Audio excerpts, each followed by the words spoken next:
जी।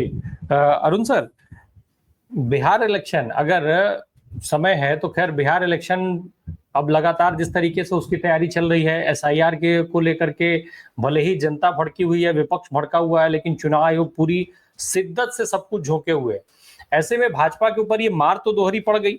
अब सवाल ये उठता है कि क्या संघ के हाथ में, जैसा भी मीनू मैम जिक्र कर रही थी, संघ के हाथ में एक बड़ा मौका आ गया है। पहले मोहन भागवत ने कहा कि 75 साल के सॉल ओढ़ लेने के बाद जगह खाली कर दीजिए, और तय था कि मोदी जी जगह नहीं खाली करेंगे, लेकिन अब दबाव बढ़ गया है और साथ में संघ को एक बड़ा मौका मिल गया है। वो खेल कर सकते हैं जो उनके काडर के सांसद हैं। भाई अगर वो एब्सेंट हो गए, नंबर बदल जाएंगे, ऐसे में विपक्ष के नंबर स्वतः बड़े हो जाएंगे, क्रॉस वोटिंग की भी जरूरत नहीं पड़ेगी। मत सुने कोई अंतरात्मा की आवाज। सर, अब आपने बिहार चुनाव के साथ संघ को जोड़ दिया है, तो संघ की ठिया ठिप्पी, ये पंजाबी शब्द है। बिहार चुनाव नहीं, उपराष्ट्रपति के चुनाव के साथ सर। जी जी, मैं, हाँ, उपराष्ट्रपति के चुनाव में जो संघ की और बिहार चुनाव की आपने संदर्भ ले लिए दोनों के। अब ये जो ठिया ठिप्पी है ना, ये अभी मीनू मैम कह रही थी कि घूमी घूमी जाते हैं, तो घूमी घूमी कौन जाते हैं ये तो आपको भी पता होगा, और महिलाओं को तो विशेष तौर पे पता होता है क्योंकि वो घूमी घूमी उनको ले जाना पड़ता है। तो अब ये मैं कह रहा हूं ठिया ठिप्पी। अब ठिया ठिप्पी भी जो छोटापू खेलते थे, मीनू मैम को पता होगा, हमने तो खूब खूब खेले हैं। तो ये जो ठिया ठिप्पी चल रही है ना, हमारे यहाँ कहते हैं कभी दादे दी कभी पोते दी, मतलब कभी दादा की बात मानी जाती है और पोता उनके सिर पर चढ़कर तबला बजाया करता है। तो आज यही हो रहा है। आज जो है संघ के सिर पर बीजेपी के लोग तबला बजा रहे हैं। वैसे तो वो उनकी पेरेंटल है company, private limited, sister concern कह दो, पैतृक कह दो, मातृ संस्था कह दो, कुछ भी कह दो, आज दोनों मुश्किल में है सर। जो बिहार का जो बिल्कुल खुल्लम खुल्ला नाच हो रहा है, क्या कहा है उन्होंने, तेजस्वी ने, कि जीत की पूरी संभावनाएं होने के बाद आखिरकार उन्होंने ये कह दिया कि जब मुझे जीतना ही नहीं है तो मैं चुनाव क्यों लड़ूं। ऐसे ही जब संघ ने यह कह दिया कि मेरे मतलब का आदमी बीजेपी का अध्यक्ष बनेगा ही नहीं, तो मैं क्या कर सकता हूं। और यही बात बीजेपी वाले कह रहे हैं कि संघ प्रमुख भी 75 साल के हो जाने वाले हैं, और 75 साल से ऊपर कोई इतिहास भी नहीं है कि संघ का कोई अध्यक्ष रहा हो, संघ सरसंघ चालक रहा हो। तो वो भी कहते हैं कि भाई जब उन्होंने हमारी बात माननी ही नहीं है, तो आज माहौल जो है राय साहब वो अराजकता का है। आज लोग डरे हुए तो हैं, ये तो बात राहुल गांधी की बिल्कुल ठीक है कि जो बिना रीढ़ के लोग हैं वो ज्यादा भारतीय जनता पार्टी में है, विपक्ष में नहीं है। विपक्ष में सबकी रीढ़ है। अगर रीढ़ है तो हौसला है, तेजस्वी कह देते हैं कि साहब मैं तो इलेक्शन ही नहीं लड़ूंगा। क्या इनमें इतना दम है, ये कह दें। कांग्रेस कह सकती है, और अखिलेश बाबू की जो पार्टी है वो भी कह सकती है, क्योंकि अंततः क्या परिणाम आएंगे ये तो आपको भी पता है। जो व्यक्ति बड़े बड़े लोगों का मर्डर करवा देता हो, उसके लिए ये उपराष्ट्रपति चुनाव क्या मायने रखता है। और आपको और भी बता दूं, उपराष्ट्रपति अगर बनेगा तो बीजेपी का संघ से जिसका वर्षों वर्षों ताल्लुक रहा होगा वो व्यक्ति बनना जा रहा है। क्योंकि अब मोदी साहब जुआ खेलने के उसमें रहे नहीं ताकत में। अगर जुआ खेलेंगे तो हो सकता है खराब निकल आए फिर से। और जो राष्ट्रपति आप बने हैं, मतलब जो गए हैं, वो उनका जो पृष्ठभूमि थी वो संघ की नहीं थी, इसीलिए ये दिक्कत आई। भैरव सिंह शेखावत का आपको याद होगा, उनको लिए दिक्कत नहीं आई, जबकि उनकी एक कहानी उससे पहले प्रसिद्ध है। तो मेरा मानना यह है कि स्पेकुलेशन जो अभी अखिल स्वामी सर ने कहा कि स्पेकुलेशन हो सकती है, क्रॉस वोटिंग हो सकती है, ये मैं आपकी बात मानने के लिए तैयार हूं। परंतु कोई बाहर से आएगा, कोई दूसरी पृष्ठभूमि का होगा, ये मैं नहीं मान सकता, क्योंकि अब की बार जो जुआ खेला जाएगा वो खेला जाएगा, वो मामा जो था ना, जो दुर्योधन का था, उसकी चाल चली जाएगी। अगर उसकी चाल नहीं चली जाएगी, अभी आपने देखा, वैसे मैं कहूंगा तो यह कंट्रोवर्सी हो जाएगी, जो उप मुख्यमंत्री हैं उनके पिता का नाम क्या है, ये तो आपको भी पता होगा, शकुनी है उनके पिता का नाम। और वो दोष किसको दे रहे हैं, किसको, तेजस्वी को। मेरे जैसा आदमी होता तो उसको कह देता, बेटा शकुनी पुत्र चुपचाप बैठ जा, तू शकुनी का पुत्र है, तुझे बोलने का हक नहीं है। ऐसे ही ये शकुनी पुत्र को अब जो है नहीं करेंगे, ये शकुनी पुत्र नहीं आएगा। अब जो भी आएगा वो आएगा कर्ण जैसा व्यक्ति, जो अपनी जान न्यौछावर कर दे दोस्ती के लिए, मतलब अपनी मातृ संस्था के लिए वो कुर्बान हो जाएगा, परंतु दगा नहीं करेगा। अब कोई जो है रावण का भाई जो राम से मिल जाए, वैसा कोई नहीं आने वाला। जो भी आएगा संघ की पक्की पृष्ठभूमि से, बीजेपी का रहा हुआ, बिल्कुल वैसा व्यक्ति आएगा, क्योंकि अब जुआ खेलने के, द्रुत खेलने के टाइम नहीं है।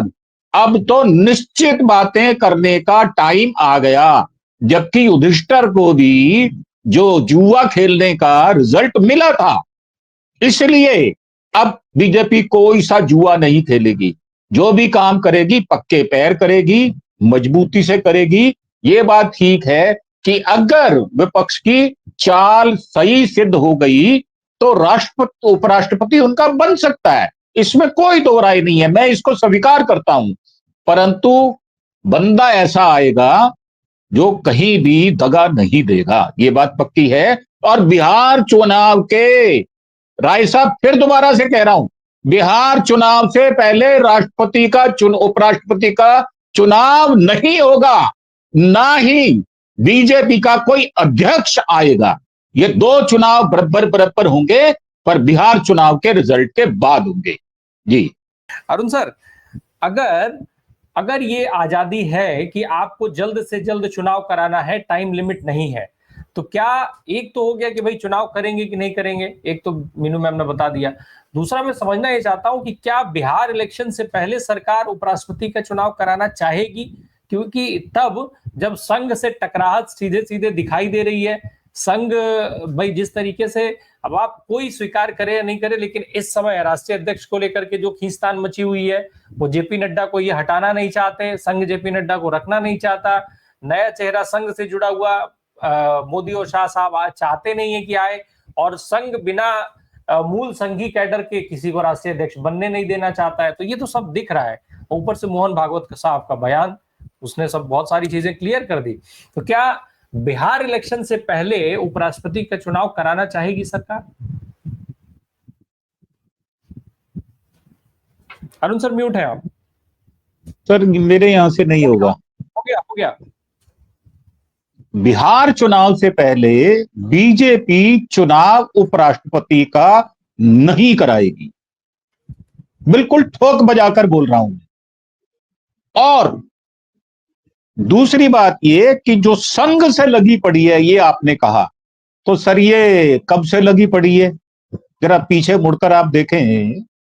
जब नड्डा जैसा व्यक्ति ये कह देता है कि साहब हम तो जवान हो गए, हम तो ऐसे जवान हो गए, हमें तो आपकी जरूरत ही नहीं है, और अभी अखिल सर कह के गए हैं कि क्या जो बुजुर्ग हो गए उनकी मर्यादा रखी जाएगी।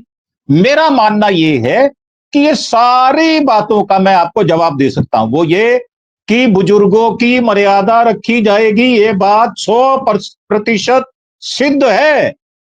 क्योंकि जब मोदी साहब भी अभी जाते हैं अडवाणी साहब के पास या जोशी साहब के पास, तो वो मर्यादित वहां व्यवहार करते हैं।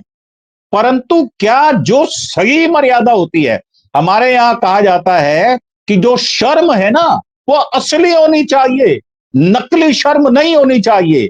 कि ससुर बैठा है दूसरे कमरे में और बहू जो है वो दूसरे गाने सुन रही है, और ससुर और बहू के कानों में एक जैसे गाने पड़ रहे हैं। तो मेरा मानना यह है, मर्यादा रखी जाएगी, रखनी पड़ेगी। चुनाव ऐसा नहीं है कि उपराष्ट्रपति चुनाव आप नहीं कराएंगे, कराना पड़ेगा, संवैधानिक पद है, इसको भरना पड़ेगा।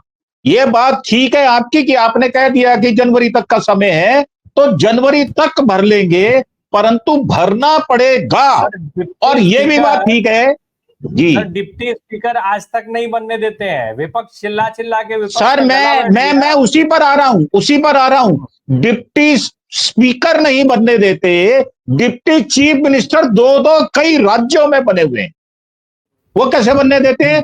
इसका मतलब डिप्टी वाला भाव तो आप में है, परंतु वहां नहीं है जहां सत्ता का बंटवारा करना पड़ता हो। जैसे कि परिपाटी रही पहले, उपराष्ट्रपति पद तो हमेशा अपोजिशन पार्टी को दिया जाता रहा। और आपको पता है सोमनाथ जी तो इनकी पार्टी के नहीं थे, कांग्रेस के नहीं थे, और उन्होंने कह दिया था कि मैं तो पार्टी का मेंबर ही नहीं हूं। जब एक वक्त आया था तो उन्होंने मर्यादित भाव रखा था, व्यवहार भी किया था। तो मेरा मानना यह है कि ये पार्टी नहीं है कि मलाई जो है या खीर जो है ये सिर्फ जब वो आता है, जो वो आती है रात को पूर्णिमा, शरद पूर्णिमा, उस दिन तो ये खीर बांट के खाते हैं, बाकी ये खीर बांट के नहीं खाते। मुझसे ज्यादा आप संघ को नहीं पहचान सकते, संघ को मैं अंदर से जानता हूं। ये वो व्यक्ति हैं जो ढकोसला, तो नई नई बहू आती है ना, ढकोसला पूरा करेगी, घूंघट भी करेगी, जेठ के सामने बैठेगी भी नहीं। तो ये वो पार्टी है जो मर्यादा तो रखने का ढोंग तो करेगी, पर मर्यादा असली में नहीं रखेगी। इनको चुनाव करना पड़ेगा, ये मजबूरी है। और इस बात से मैं आपकी सहमत हूं कि जो अपोजिशन पार्टी है उसकी अब की बार जो तैयारी है वो भले बहुत विलक्षण तैयारी है। आप देखें कि बिहार को पूरा एक्सपोज कर दिया गया है।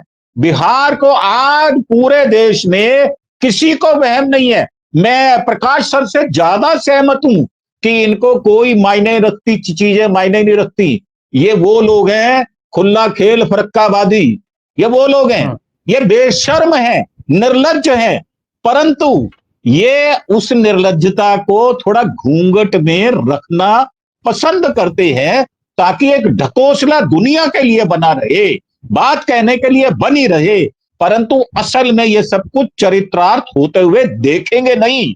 तो मेरा मानना यह है कि चुनाव होंगे, पक्का होंगे, और ऐसे व्यक्ति के होंगे, जैसे अभी नाम एक चल भी रहा है थावरचंद गहलोत का, ऐसा व्यक्ति आएगा जैसे वो हैं, वो स्वीकार्य हैं, परंतु उदंड टाइप का नहीं आएगा। वो आएगा तो शालीन वाकई में ही होगा, और वो वाकई हकदार होगा, जैसे भैरों सिंह शेखावत या वेंकैया नायडू थे जी।